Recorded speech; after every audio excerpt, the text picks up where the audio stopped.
So hello everyone, welcome to Physics की दुनिया. My name is Mukesh Kumar Parsoya. I have completed my BTech from NIT Kurukshetra and I have secured AIR 233 in GATE 2023. बच्चों, अब तक के जितने lectures थे हम यूनिट एंड डायमेंशंस को बिल्कुल बेसिक से पढ़ते पढ़ते आ रहे हैं और पिछला जो लेक्चर था वहाँ हम एरर्स तक कंप्लीट कर चुके थे. एरर्स की थ्योरी कंप्लीट कर चुके थे, कुछ एक आध क्वेश्चंस भी देखे थे हमने बच्चों. और पिछले लेक्चर में मैंने कहा था कि एरर्स बहुत ही इंपॉर्टेंट है. आप लोगों के जो नीट के बच्चे हैं, जेई के हैं, वहाँ से क्वेश्चंस आते ही हैं, है ना. हर साल आए हैं, लगभग हर साल आए हैं और हर साल आते रहेंगे. बहुत अच्छा एक सीधा साधा कंसेप्ट है वहाँ पे. और एक मैंने वो फॉर्मूले वाला आपको बताया था जहाँ से आप डायरेक्ट क्वेश्चंस पे अप्रोच कर पा रहे थे, है ना. ओके बच्चों, भाई लोग, आज का जो लेक्चर होने वाला है वो सिर्फ और सिर्फ क्वेश्चंस पे होगा. मतलब हम लोग 8 से 9 क्वेश्चंस ट्राई करेंगे अलग अलग वैरायटी के, है ना. तो बहुत महत्वपूर्ण होने वाला है, बिकॉज बिना क्वेश्चन प्रैक्टिस के आप लोगों का कुछ होने वाला है नहीं, है ना. मैं तो 10 क्वेश्चन करवा दूंगा, 15 करवा दूंगा, बाकी करने तो आपको ही है ना. प्रैक्टिस तो आपको ही करनी है, मॉड्यूल्स लगाने हैं, टेस्ट भी देने हैं, PYQs भी करने हैं. जितनी प्रैक्टिस आप करोगे उतना ही आपको फायदा होगा.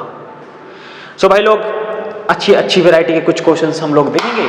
8 से 9 क्वेश्चंस मैं यहाँ पे आप लोगों को करवाऊंगा और उन्हीं बेस पे, उन्हीं कंसेप्ट पे आपके एग्जाम में क्वेश्चन बार बार पूछे जाते हैं, है ना. बिल्कुल गौर से देखेंगे. आज का लेक्चर बहुत महत्वपूर्ण होने वाला है. मैं फिर से बता दूं, बिना क्वेश्चन प्रैक्टिस के किसी का कुछ होने वाला है नहीं. आप लोग थ्योरी रट के जाओगे, कुछ करने की उम्मीद रखोगे, कुछ नहीं हो पाएगा, है ना. सो भाई लोग, बोर्ड के इस साइड आप लोगों को क्वेश्चन दिख जाएगा. आप लोग पोज करिएगा, पहले क्वेश्चन को खुद से अटेम्प्ट करने की कोशिश करना. यदि नहीं हो पाता फिर आप सॉल्यूशन देखोगे. वो क्वेश्चन कुछ अच्छी वैरायटी के हैं. हो सकता है आपसे एक आध क्वेश्चन भी ना बने, 2-3 क्वेश्चन बन जाए, 4-5 क्वेश्चन बन जाए, सारे ना बने, बट कोई दिक्कत वाली बात नहीं है. ये क्वेश्चन बहुत अच्छी वैरायटी के हैं. आप लोगों के सारे कंसेप्ट इनमें जुड़े हुए हैं, है ना. तो ओके भाई लोग, स्टार्ट करते हैं. वेरी फर्स्ट क्वेश्चन आपको वहां स्क्रीन पे दिखेगा. गिवन है the error in the measurement of radius of A sphere is 1%. Find the error in the measurement of volume. Okay, इन्होंने दे रखा है कि sir delta R by R 1%. यही गिवन है ना कि रेडियस में एरर जो है वो 1% है. आपको निकालना है डेल्टा V बाई V 100%. ये आप लोगों को निकालना है. बहुत बेसिक है, बहुत बेसिक है. पिछले लेक्चर में भी ऐसे क्वेश्चन हमने किए हैं, है ना. ये क्वेश्चन हर बच्चा कर पाएगा, हर बच्चा कर पाएगा. जिसने पिछला लेक्चर देखा है, हर बच्चा इस क्वेश्चन को अटेम्प्ट कर पाएगा और 2 लाइन में इसका आंसर सही लिखेगा. बट किया होगा तब ना. ओके, देखते हैं भाई लोग. स्फीयर दे रखा है हमें, इसका मतलब सर स्फीयर का वॉल्यूम होता है. स्फीयर का वॉल्यूम का पता है, गोले का आयतन 4/3 पाई R क्यूब. यही होता था ना. अरे यही होता था ना यार. ओके सर, जो कांस्टेंट थे उनमें कभी चेंज हुआ था? यहां देखोगे 4/3 और पाई. पहला लेक्चर बेसिक मैथमेटिक्स जब मैं पढ़ा रहा था, पहले लेक्चर में सबसे पहले मैंने यही आप लोगों को सिखाया था कि पाई क्या होता है, कांस्टेंट होता है. और कांस्टेंट में कभी आज तक कोई चेंज कर पाया है? नहीं कर पाया सर. इसका मतलब यदि मैं लिखना चाहूं डेल्टा V बाई V, मैं क्या लिखूंगा सर? इनका चेंज. मान लो इसको एक टर्म मान लिया, इसको एक टर्म मान लिया, मैंने मान लिया, बट मैं देखूंगा सर 4/3 में कुछ चेंज हो पाएगा? नहीं हो पाएगा. इसका मतलब डेल्टा 4/3 मैं कुछ मानूं 0 है. 0 है. 0 को क्यों लिखूंगा मैं यहाँ पे? अगली टर्म में लिखूंगा डेल्टा पाई बाई पाई. क्या पाई में कुछ चेंज हो पाएगा? मतलब सर 0 है. कांस्टेंट में कुछ चेंज हो पाते हैं क्या यार? यदि मैं लिखूं डेल्टा पाई बाई पाई, ये टर्म 0 है.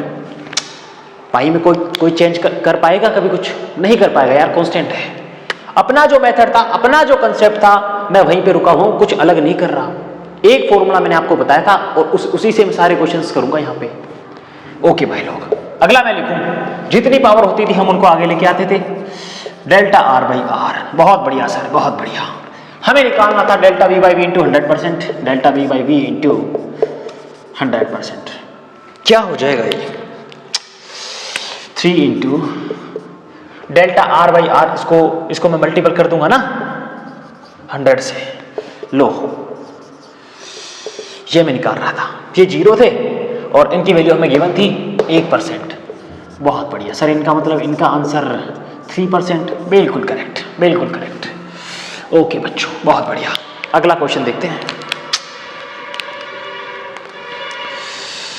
अगले क्वेश्चन में आपको given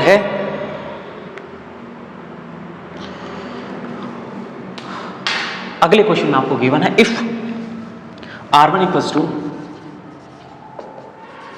5 plus minus 0.2 ohm and R2 equals to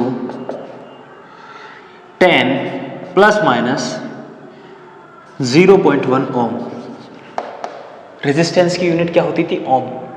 okay, what is the total resistance in parallel with possible percentage error? यार कनेक्शन कैसा है? पैरेलल है। अरे पैरेलल कनेक्शन बोल रखा है ना अगलों ने कि परसेंटेज एरर बताओ जब कनेक्शन पैरेलल है इनका, है ना। क्वेश्चन नंबर 2, बहुत बढ़िया सर। हर बच्चे को पता है जो 10th पास करके आया है कि जब रेजिस्टेंस पैरेलल में होते हैं, मतलब समांतर क्रम में होते हैं ना, पैरेलल ऑर्डर में, है ना, तब इनको इक्विवेलेंट रेजिस्टेंस का क्या फॉर्मूला होता है? जब सीरीज में होते हैं तब क्या होता है? यहां हमें पैरेलल है, सीरीज में होते हैं हम सीधे सीधे उनको जोड़ देते, बट यहां पैरेलल है। भाई लोग हर बच्चे को पता है 1/R equivalent equals to 1/R1 plus 1/R2। अब सर मैं इनमें यदि एरर निकालना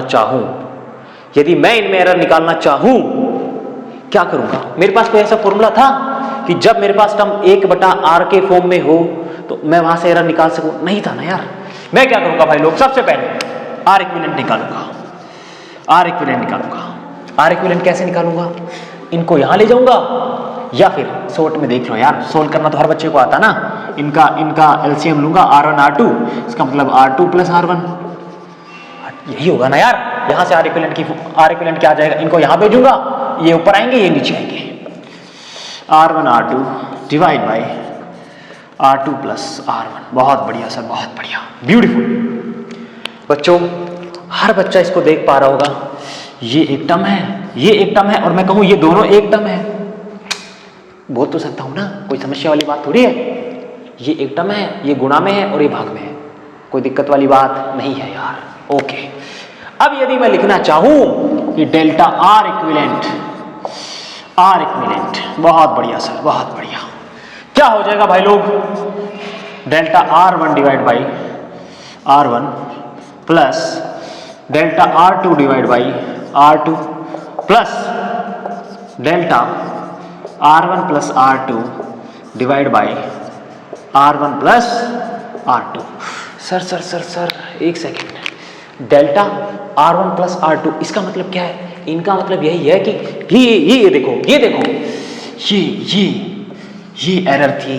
मैंने बोला था ना, किसी भी क्वांटिटी को कैसे लिखते थे हम लोग? है ना। फॉर एग्जांपल x था, इक्विवेलेंट था x plus minus delta x, ये होती थी उनकी मेजर्ड वैल्यू और ये होती थी उनमें एरर्स। ओके भाई, क्या मैं यहां पे यही लिखूंगा? डेल्टा R1 में कितना एरर था भाई लोग? 0.2। बहुत बढ़िया सर, बहुत बढ़िया। अपॉन R1 की वैल्यू क्या थी हमारे पास? ये R1 था 5 प्लस R2 की वैल्यू कितनी थी? सर डेल्टा R2 की वैल्यू कितनी थी? 0.1 डिवाइड बाई R2 की वैल्यू हमारे पास कितनी थी? 10। बहुत बढ़िया, plus delta R1 plus R2। इसका मतलब सर एरर्स मैंने आप लोगों को पहले भी बताया था, एरर्स हम जोड़ के लिखते थे, एरर्स हम हमेशा जोड़ के ही लिखते थे। बोला था ना यार, मैक्सिमम के लिए ही जाते हैं हम हर बार। Okay, R1 plus R2, delta R1 plus R2 मतलब सर 0.3 लिखूंगा। बिल्कुल भाई लोग, अपॉन R1 प्लस R2, इनकी वैल्यू कितनी थी सर? 15। ओके, बहुत बढ़िया। यदि मैं इनको आगे सोल्व करता हूं, बट मुझे चाहिए थी परसेंटेज एरर चाहिए थी ना, तो मैं क्या करा? R इक्विवेलेंट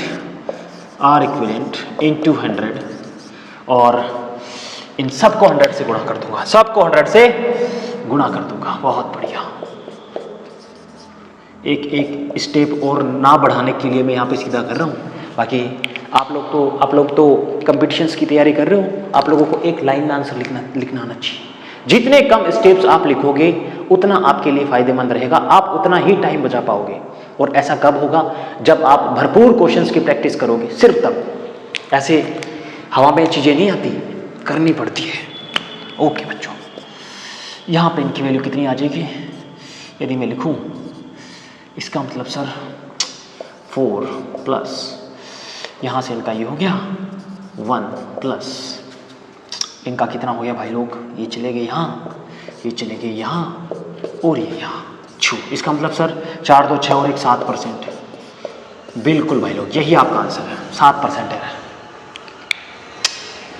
देख लो यार, बिल्कुल बेसिक था, कुछ नहीं किया। हाँ, कल मैं बोल रहा था ना कि हम 1/a + 1/b की फॉर्म में भी क्वेश्चन सोल्व करेंगे। ये देखो 1/a + 1/b, अपना कंसेप्ट जो था हम उनसे अलग कुछ नहीं करेंगे। हमें जैसा आता था हम वही चीजों को उन्हीं फॉर्म में लेके आएंगे, उसके बाद क्वेश्चन सोल्व करेंगे। कहीं नहीं अटकोगे भाई लोग।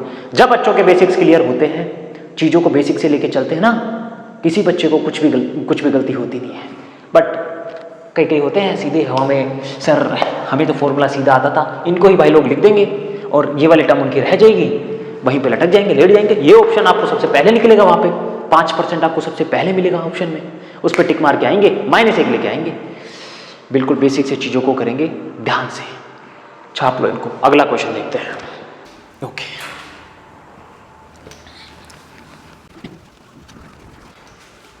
ओके भाई लोग, नेक्स्ट क्वेश्चन देखते हैं। ओके, नेक्स्ट क्वेश्चन है the length of one road is, length of one road, इसका मतलब मैं कहूँ सर ये L1 था, इक्वल्स टू 2.53 सेंटीमीटर। बहुत बढ़िया sir. And that of the other is, इसका मतलब अदर का मतलब सर मैं कहूँ L2 उनकी लेंथ होगी। मान रहा हूँ ना, कोई दिक्कत वाली बात नहीं यार, आप A मानो B मानो, उससे मुझे क्या समस्या है, उससे कोई समस्या नहीं। 1.2 centimetre. The least count of the measuring instrument is, least count of measuring instrument is 0.01 centimetre. Okay, if the two rods are put together end to end find the combined length. बहुत बढ़िया, बिल्कुल basic सा question है।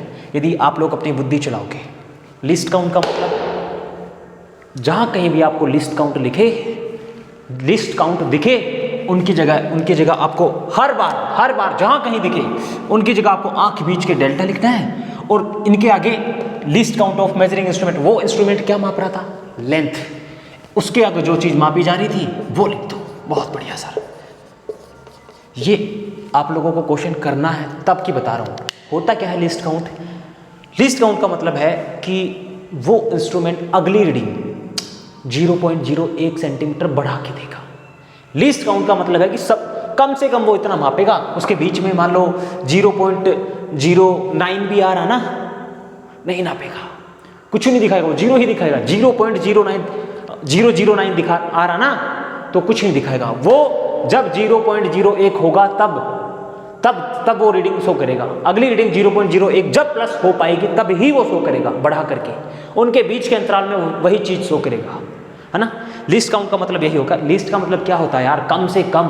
Count का मतलब क्या होता है? गणना करना। कम से कम कितनी गणना कर रहा है, कम से कम वो इतना मापेगा। कम से कम मतलब आप फॉर एग्जाम्पल मैं कहूँ कि कोई है ना, जो आप सामान लेने जाते हो, कोई किसी के पास कांटा होता है ना, जिस पे आपको तोल के कुछ देते हैं, है ना। कई होते हैं 5 ग्राम के, आप उन पे फॉर एग्जांपल कई के पास होते हैं जिनका लिस्ट काउंट 5 ग्राम होता है ना। तो जब आप उन पे मान लो 50 ग्राम कुछ लिए, तो 50 के बाद 51 डालोगे, 52 डालोगे, 53 डालोगे, 54 डालोगे, तब तक वो 50 ही दिखाएगा। जैसे ही 55 ग्राम कंप्लीट होगा तब वो सिर्फ 55 ग्राम दिखाएगा। फिर 56, 57, 58, 59 मान लो वेट वहाँ पे है, तो भी वो 55 ही दिखाएगा। इसका मतलब सर कम से कम वो 5 जब आप ग्राम बढ़ाओगे तभी वो अगली रीडिंग देगा, उससे पहले कुछ रीडिंग नहीं देगा। इनका मतलब यही है लिस्ट का मतलब कि कम से कम कितनी रीडिंग, है ना, वो दिखाएगा। आप लोगों को जहाँ कहीं भी एग्जाम में आए, आप उसकी जगह डेल्टा लगाओगे, वो इंस्ट्रूमेंट क्या मापन कर रहा है ना, क्या मापन कर रहा है वो उसके आगे लगाओगे, डेल्टा है ना। ओके बच्चों, अब हम देखते हैं, उन्होंने हमें कहा कि जब दोनों रोड को, इसका मतलब क्या मैं लिख सकता हूं, plus minus delta L1 plus minus delta L2, वो जो जिससे हम लेंथ माप रहे थे, एक ही इंस्ट्रूमेंट था, उसी एक से हम मेजर कर रहे थे, उसी एक से इसकी मापी, उसी से हमने इसकी मापी, उसका लिस्ट काउंट सेम था। इसका मतलब अरे एक ही से मेजर कर रहे थे, उसका लिस्ट काउंट सेम था ना, इसका मतलब क्या सर, दोनों में एरर सेम रहेगी। यस, इसका मतलब ये किसके बराबर है, डेल्टा L1 बराबर डेल्टा L2। बहुत बढ़िया।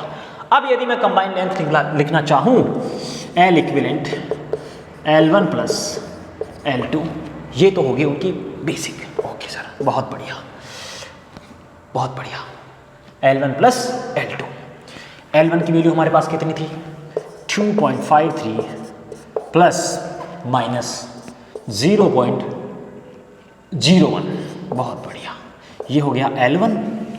देखो यहाँ पे L1, एक्चुअल में L1 था क्या, हम किसी भी क्वांटिटी को कैसे लिखते थे, measured value plus minus delta, उसमें कितना एरर आ रहा है। ओके, प्लस L2 की वैल्यू क्या थी भाई लोग, यहाँ देखोगे 1.27 प्लस माइनस 0.01, बहुत बढ़िया। इसका मतलब सर इनको मैं जोड़ूं, और एरर्स हर बार हम प्लस करके ही लिखते हैं। मैं कल के लेक्चर में भी चीख के आप लोगों को बता रहा था कि हमें मैक्सिमम एरर निकालनी होती है और हम एरर्स को हर बार जोड़ के ही लिखते हैं, है ना।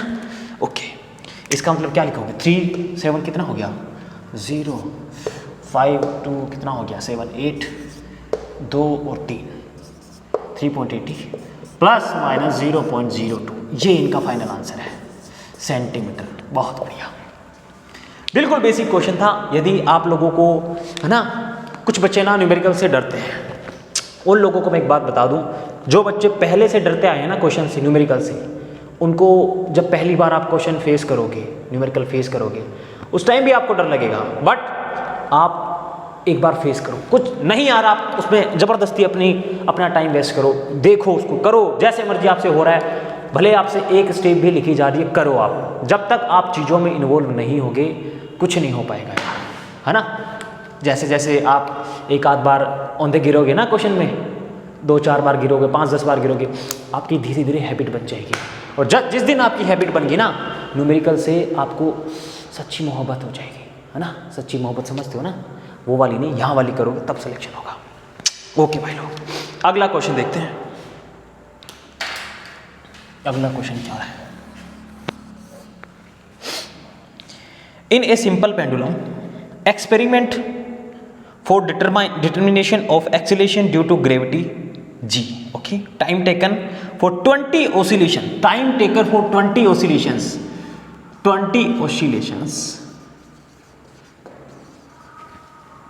is measured by using a watch of 1 second least count। Least जहां आपको दिखे आप वहां डेल्टा लगाओगे, है ना। 1 सेकेंड लीस्ट काउंट ओके, बहुत बढ़िया। आप वहां पे टी लिखोगे, इनका मतलब सर क्या इनकी वैल्यू कितनी थी, 1 सेकेंड। लीस्ट काउंट क्या था, 1 सेकेंड था, मतलब ये एरर है ना, एरर है। ओके बच्चों, the mean value of time taken comes out to be 30। मतलब क्या था, 20 ऑसिलेशन में कितना टाइम लग रहा था। मीन वैल्यू का मतलब क्या है, 20 ऑसिलेशन का मतलब ये हो गया, है ना।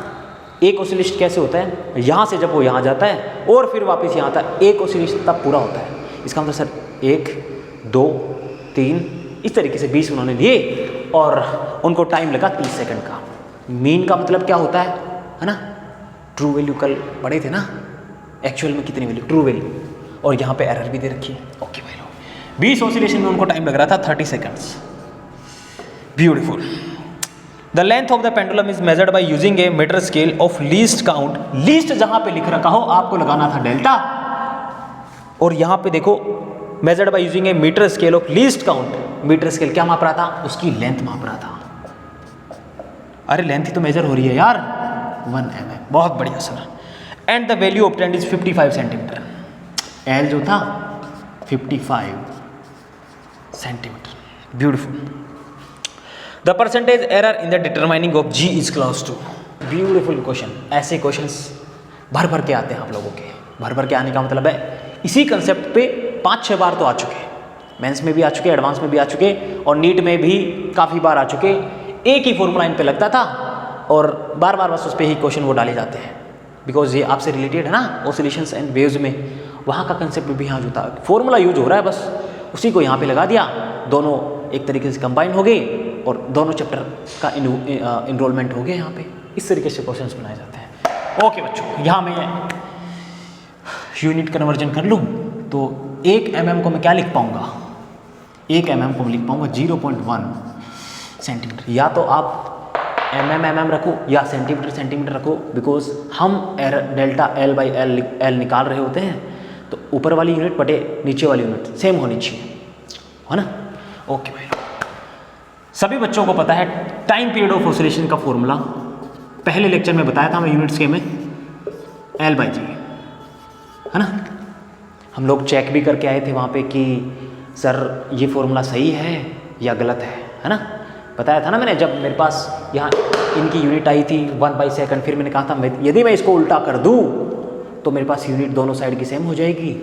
वहाँ से फॉर्मूला आया था, सभी बच्चों को याद है। ओके बच्चों, हमें निकालना था sir delta G by G into 100%।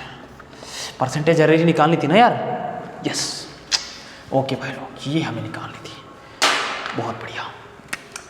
यदि मैं दोनों साइड स्क्वायर कर दूं मेरे पास आ जाएगा 4π² L बाई जी, है ना?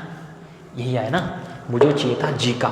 यदि मैं इन G को यहाँ पे लेके आ जाऊँ 4π² L बाई T²। बहुत बढ़िया सर, अब सीधा फॉर्मूला लिखूंगा मैं चेंज वाला, delta G by G equals to, यदि मैं इसको एक टर्म कांस्टेंट है ना यार, 4 इंटू π², कुछ ना कुछ वैल्यू आएगी, कांस्टेंट है।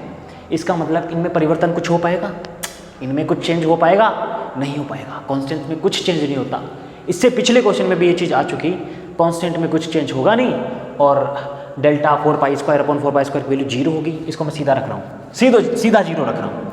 अगली टर्म क्या होगी? A बाई बी की फॉर्म थी, याद है ना? इसको मैं लिखूंगा delta L by L plus 2 delta T by T। बहुत बढ़िया सर, बहुत बढ़िया। भाई लोग, यदि मैं कहूँ कि ये जो टाइम पीरियड होता था, टाइम पीरियड ये जो होता था वो एक ऑसिलेशन का होता था। यहाँ से देखो आप लोग, यहाँ से देखो, है ना? 20 ऑसिलेशन में, मतलब मैं कहूँ 20 को मैं मान लूँ कि n ऑसिलेशन में टाइम लग रहा था T, कुछ भी मान लिया। n ऑसिलेशन में टाइम लग रहा था T, n में लग रहा था T। सर एक में कितना लगेगा? एक में कितना लगेगा? T by n। और यही हमारा टाइम पीरियड ऑफ ऑसिलेशन होता था। टाइम पीरियड ऑफ ऑसिलेशन का मतलब होता था एक ऑसिलेशन में कितना टाइम लग रहा है, एक ऑसिलेशन में कितना टाइम लग रहा है, टाइम पीरियड ऑफ ऑसिलेशन। यहाँ देखो, फिर से देखो एक बार, n ऑसिलेशन मतलब सर 20 ऑसिलेशन में टाइम लग रहा था 30 सेकंड का, 20 में लग रहा था 30 सेकंड का। इसका मतलब सर एक ऑसिलेशन में कितना टाइम लगेगा? एक में 30/20। बिल्कुल सिंपल है यार, बट आप लोग बार बार यहाँ ऐसा कुछ करोगे नहीं, बिकॉज अब यदि मैं निकालना चाहूँ डेल्टा T बटा T, सेम चीज़ लगा रहा हूँ, सेम कंसेप्ट जो यहाँ पे हम कर रहे थे वही चीज़ लगा रहा हूँ। मैं यदि इनमें एरर निकालना चाहूँ किस तरीके से लिखूँगा sir? Delta T by T plus delta N by N। हर बच्चे को पता है n यहाँ पे कांस्टेंट है और कांस्टेंट में कुछ भी चेंज होते नहीं है। इसका मतलब इनकी वैल्यू होगी 0। n का देखो यहाँ पे गिवन था ना वैल्यू, n तो कुछ भी हो सकता है, n में कुछ चेंज होगा? हाँ, ऐसे है कि 20 ± 0.1 टाइम्स, है ना? 20 ± 0.1 ऑसिलेशन, ऐसा कहीं नहीं लिखा होता। सीधा सिर्फ इतना लिखा होता है कि इतने ऑसिलेशन 20, 21, 22, 23 जितने मर्जी लग रहे हो, कोई दिक्कत वाली बात नहीं। भाई लोग, यहाँ पे क्या मैं यहाँ पे इनकी जगह ये चीज़ लिख पाऊँगा? इनकी जगह ये चीज़ लिख पाऊँगा? मेरे लिए काम आसान हो जाएगा, बिकॉज जो वैल्यू मुझे दे रखी है मैं सीधा वो वैल्यू रखूँगा। ओके सर, बहुत बढ़िया। Delta G by G, delta L by L, this is over delta L, this is over L। इसका मतलब sir 0.155 plus 2 into delta T by T, delta T divide by T. इसका मतलब sir delta T क्या था? ये जो time period था, उन्होंने कहा 1 सेकंड का जो एरर आ रही थी, 1 सेकंड की जो एरर आ रही थी वो पूरे में आई थी। जब उन्होंने 20 ऑसिलेशन किए तब उनका लीस्ट काउंट था 1 सेकंड। इसका मतलब सर ये वाली वैल्यू क्या थी? Delta T.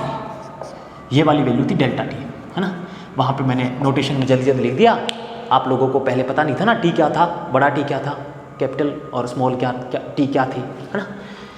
बच्चों यहाँ पे मैं लिखूंगा डेल्टा टी की वैल्यू हमारे पास थी sir 1 second divide by T की वैल्यू क्या थी 30 सेकंड। वहाँ से देखो ओके। हमें चाहिए था परसेंटेज में, क्या करेंगे? हमें चाहिए था परसेंटेज में, हम लोग इनको मल्टीपल कर देंगे 100 से इंटू 100। ओके सर बहुत बढ़िया। 1 0 इनको काट देंगे डेसिमल को, यहाँ पे कोई है नहीं, 1 इनसे कट गया। इनकी वैल्यू आ गई 10 डिवाइड बाई 55 प्लस इनकी वैल्यू कितनी होगी सर 20/3। 20/3 यही तो हुआ यार, 20/3। ओके सर बहुत बढ़िया। यहाँ मैं यदि 5 से निकालूँ 2/11 और इनकी वैल्यू तो अपने आप में कितनी आ जाएगी 6.66। ओके सर इनकी वैल्यू कितनी आएगी 0.1 और 1990 18 प्लस 6.66। इनकी वैल्यू हमारे पास आएगी भाई लोग 14 7 और 14 और 6 7 और 8 8%। इतनी एरर हमारे पास आएगी, है ना। इतनी एरर हमारे पास आएगी। B option is correct. बहुत बढ़िया सर, ब्यूटीफुल, बिल्कुल बेसिक क्वेश्चन था। यहाँ से आप लोगों के हर बार नीट, भले नीट का एग्जाम हो, जेई मेंस का एग्जाम हो और जेई एडवांस का एग्जाम हो, क्वेश्चन यहाँ से आते हैं, है ना। जेई वालों का और नीट वालों का बहुत, है ना, पहले चैप्टर में उनको जब क्वेश्चन देने होते हैं वो यहीं से उठाते हैं। और इस फॉर्मूले पे बहुत बार क्वेश्चन आ चुके हैं, हर बार यही चीज़ लगती है, हर बार यही चीज़ लगती है। यहाँ भी मैं 2-3 क्वेश्चन लिया हूँ उसके, है ना, ताकि आप लोगों को बहुत अच्छे से क्लियर हो जाए कहाँ किस तरीके की आप लोग गलतियाँ करते हो, है ना। इन सब चीज़ों को आप सुधार पाओ। छाप लो भाई लोग इनको। Okay okay okay next question देखते हैं। नेक्स्ट क्वेश्चन देखते हैं। आप लोगों को गिवन है कि the period of oscillation of a simple pendulum is t equals to 2π√L/g। यही होता है और यही गिवन होता है। Measured value of L is 20 centimetre, 20 centimetre, known to 1 mm accuracy. 1 mm accuracy इसका मतलब क्या है सर? ये एरर है। 1 mm एक्यूरेसी का मतलब है एरर है। प्लस माइनस 1 सेंटीमीटर, 1 mm था, मैंने उसको सेंटीमीटर में चेंज कर दिया, 10 से डिवाइड कर दूंगा ना यार। 1 सेंटीमीटर में 10 mm होते हैं। 1 mm में कितने सेंटीमीटर होंगे? 1/10। उस तरीके से सभी बच्चों को पता है। And time for 100 oscillations, 100 oscillations का जो टाइम था, oscillation of the pendulum is found to be 90 seconds. 90 seconds, बहुत बढ़िया sir. Using a wrist watch of 1 second resolution. ऐसी छोटी छोटी टर्म दे रखी होती है, आप लोग अपने आप से समझ जाया करो कि सर ये एरर है, ये मेजर्ड वैल्यू है ना। इसका मतलब क्या है? 1 second, delta T is over 1 second, है ना। ओके बच्चों, the accuracy in the determination of G is, वही चीज़ है।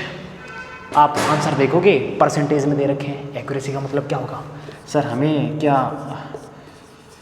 200% यही निकालना था? बिल्कुल भाई लोग। और इनकी वैल्यू हमारे पास क्या थी? अभी थोड़ी देर पहले हम लोग निकाल करके आए हैं। इनकी वैल्यू हमारे पास आ रही थी delta L/L plus 2 delta T divide by T. अभी इनकी वैल्यू मैंने निकाली थी आप लोगों के सामने। यहाँ पे मैंने कहा था n ऑसिलेशंस का जो टाइम था वो इतना था। एक ऑसिलेशन का कितना होगा?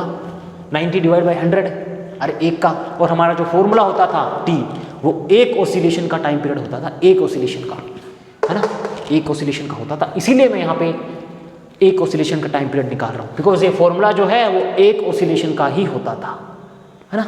ओके बच्चों, यहाँ पे मैं सीधा लिख रहा हूँ delta T divide by T, delta L by L into 100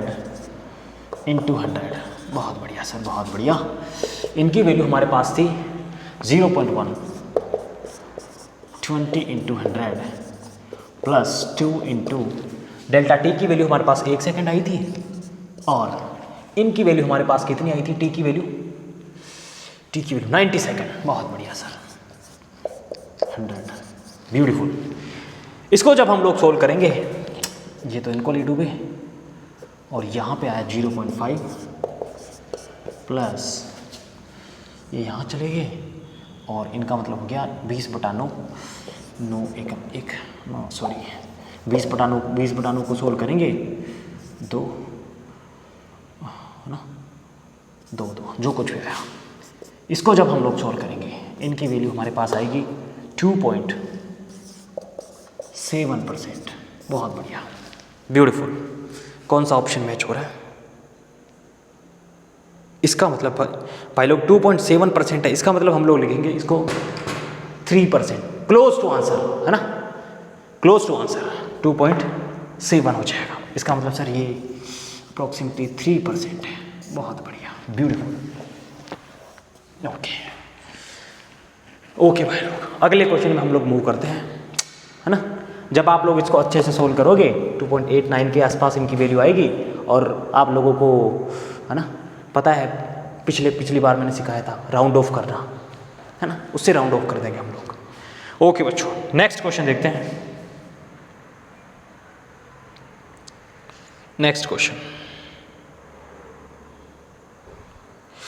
number of oscillations the observations are shown in the table. यहाँ पे आप लोगों को टेबल गिवन है ना।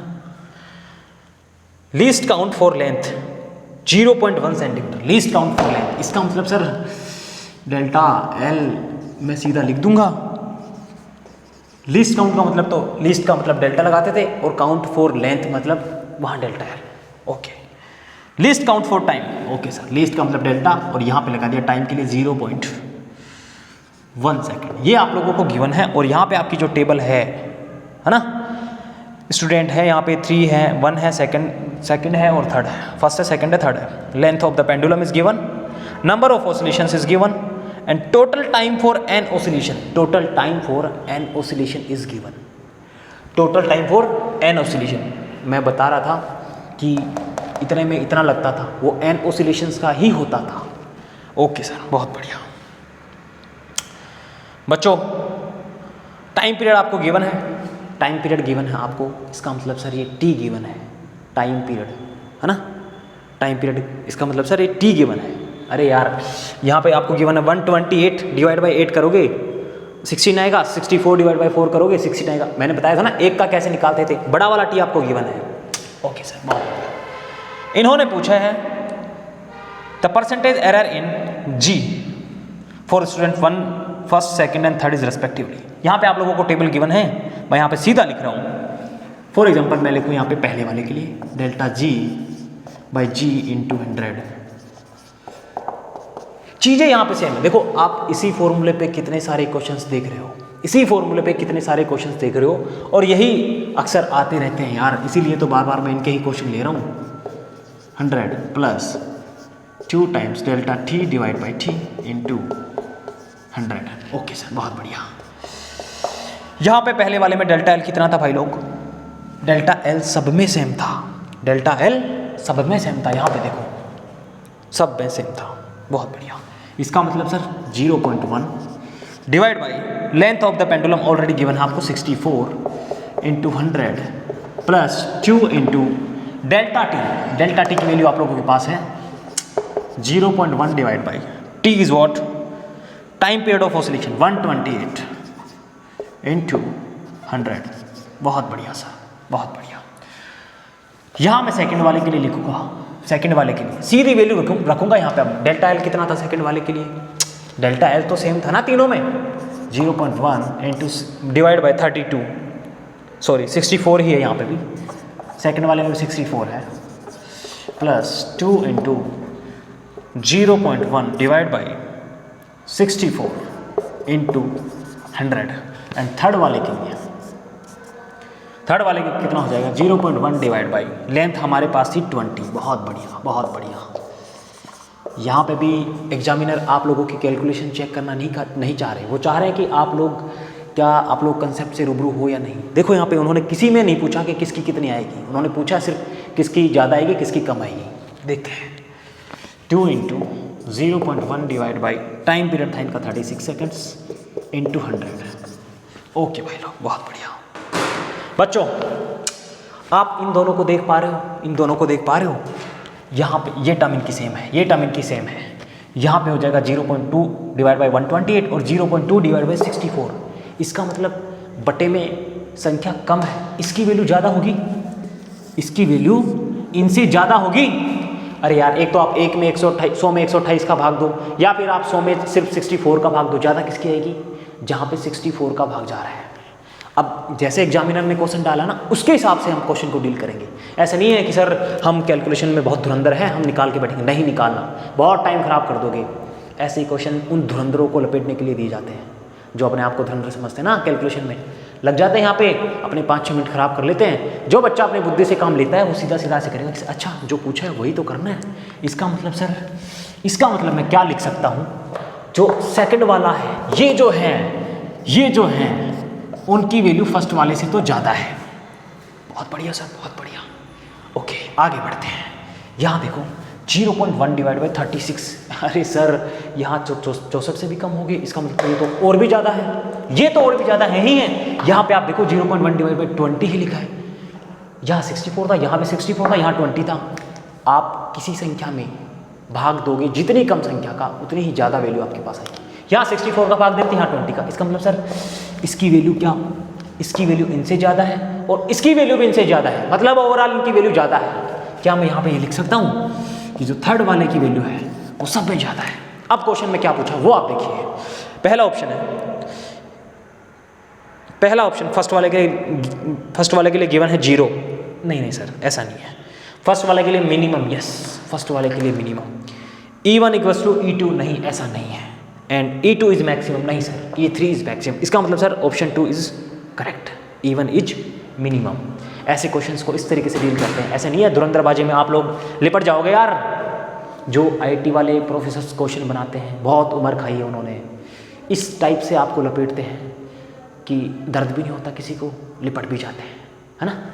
अच्छा भी लगता है कि सर अरे सर क्वेश्चन हो रहा है, पर आप यहाँ होने के चक्कर में अपना टाइम खराब कर देते हो। वो ऐसा ही तो चाहते हैं कि आप किसी तरीके से पीछे रहो, किसी तरीके से। अरे यार कंपैरेटिवली उनको कंपटीशन बनाना है ना, तो ऐसे क्वेश्चन वो डालते ताकि जो बच्चा अपनी बुद्धि को काम में लेके जाएगा वो यहाँ पे नहीं अटकेगा, इनकी प्रॉब्लम को तुरंत से फेस कर देगा। छाप लो इसको, अगले क्वेश्चन में जाते हैं।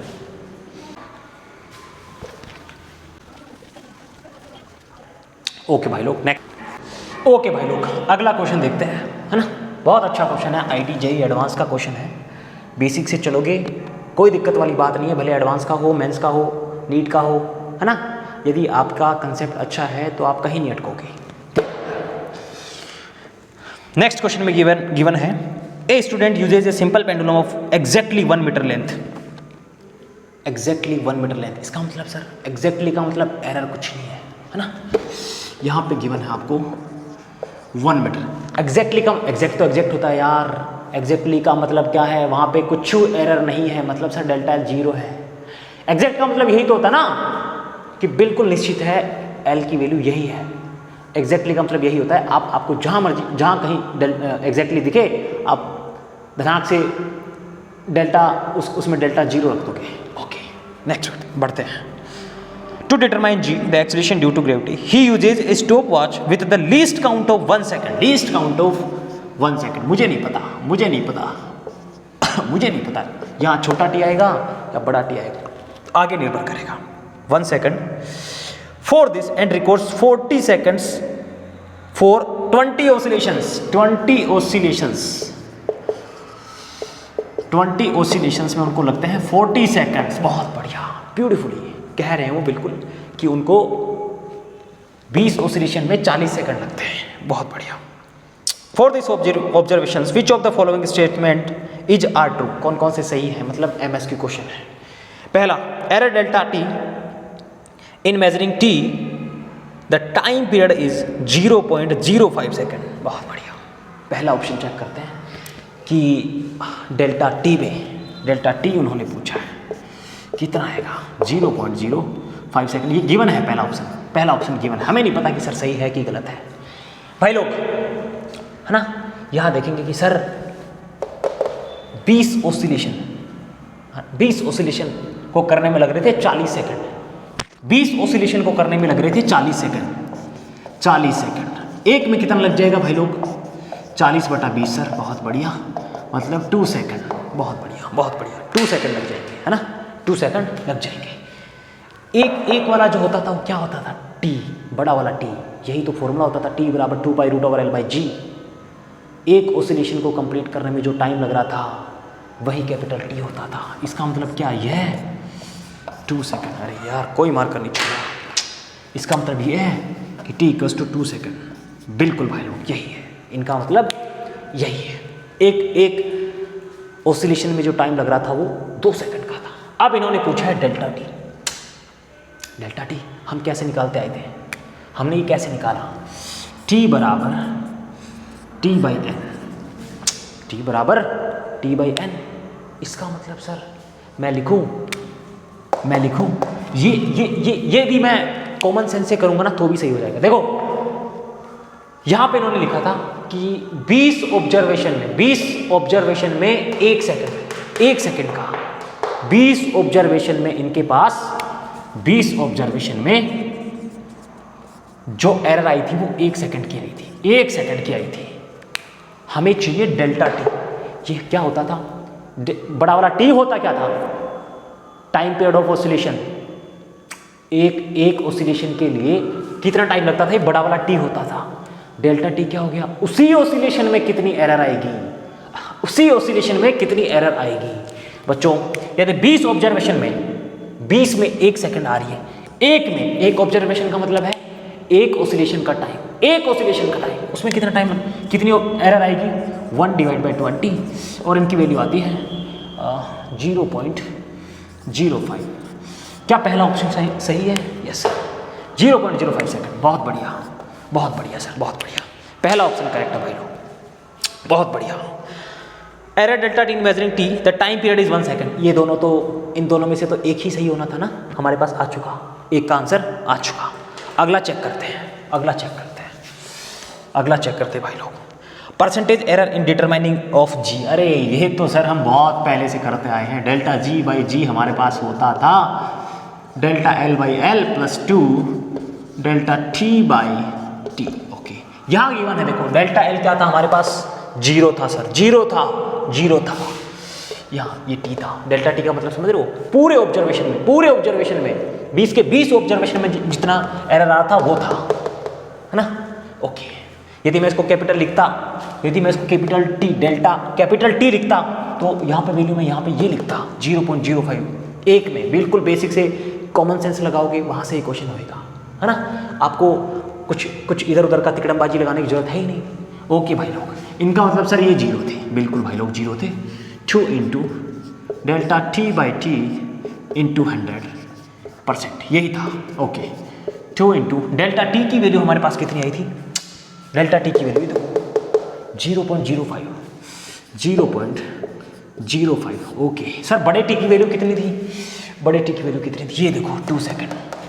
पहले निकाला था ना, इसीलिए मैं, ताकि मुझे पता था आप लोगों को काम में आएगा कि इसकी वैल्यू की थी 2 सेकंड × 100। ओके बच्चों, ये यहाँ से दोनों को ले डूबेंगे और यहाँ से हमारे पास वैल्यू आती थी 5%। 5%, इसका मतलब ऑप्शन सी भी करेक्ट है। डी और सी में से एक ही ऑप्शन करेक्ट होना था, ए और बी में से भी एक ही होना था। मल्टीपल सेलेक्टिव क्वेश्चन था, IIT JEE एडवांस का क्वेश्चन है, बिल्कुल हलवा सवाल था, है ना। बिल्कुल जिस बच्चे ने कॉमन सेंस लगा लिया वो यहाँ पे इसको सही करके बैठे हैं।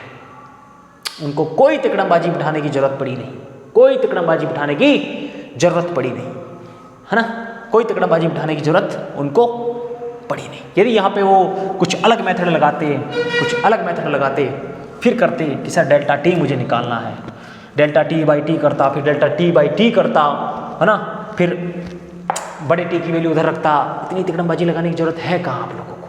जब आपका क्वेश्चन बुद्धि लगाने से हो रहा है, बिना किसी कंसेप्ट के, अनपढ़ आदमी भी कर पाएगा इसको, पहले पार्ट को, है ना। ओके बच्चों, ये बिल्कुल बेसिक से आपको आपके जो कंसेप्ट थे इस पे स्पेशली इसी पे क्वेश्चन आते हैं आपके, है ना। और एक आध जो आप लोगों के रिलेटेड है ना जेईई के सिलेबस में, जैसे रेजिस्टेंस का हो गया, सीरीज पैरेलल का ये हो गया, इस टाइप के आप लोगों के क्वेश्चन आते हैं और बिल्कुल बेसिक होते हैं भाई लोग। सो बच्चों, आज का लेक्चर हम लोग यहीं एंड करेंगे, है ना। 5-6 क्वेश्चन की प्रैक्टिस कर ली, आप लोगों की भी प्रैक्टिस हो गई होगी। अब आप लोग जो आप लोगों के पास स्टडी मटेरियल है, मॉड्यूल वगैरह है, बुक वगैरह है, आप उनके सारे क्वेश्चन लगा सकते हो, एरर्स तक के सारे क्वेश्चन आप लगा सकते हो, है ना। और जिन बच्चों को डाउट रहता है, कहीं भी डाउट रहता है, वो आप हमें मैसेज कर सकते हो, टेलीग्राम पे मैसेज कर सकते हो, और कुछ कॉन्टैक्ट इन्फॉर्मेशन और भी गिवन है, वहाँ मैसेज कर सकते हो। किसी बच्चे को कोई डाउट रहता है, किसी क्वेश्चन में डाउट रहता है, वो आप जिन बच्चों को डाउट रहता है वो हमें मैसेज करेंगे, और यदि क्वेश्चन 10-15 हो जाते हैं उनका मैं अलग से वीडियो बना दूंगा, उनके सोल्यूशन का अलग से वीडियो बनाऊंगा, है ना। आप लोग प्रैक्टिस करो तो सही यार, आप लोगों को डाउट आएगा कब? जब आप लोग उसको फेस करोगे, है ना। सो बच्चों, इसके बाद यूनिट्स एंड मेजरमेंट में हमारे पास 2 टॉपिक और रहते हैं। पहला वर्नियर कैलिपर और स्क्रू गेज, एक टॉपिक हम कल पढ़ेंगे, उससे अगला हम परसों पढ़ेंगे, अगले से अगले लेक्चर में, है ना।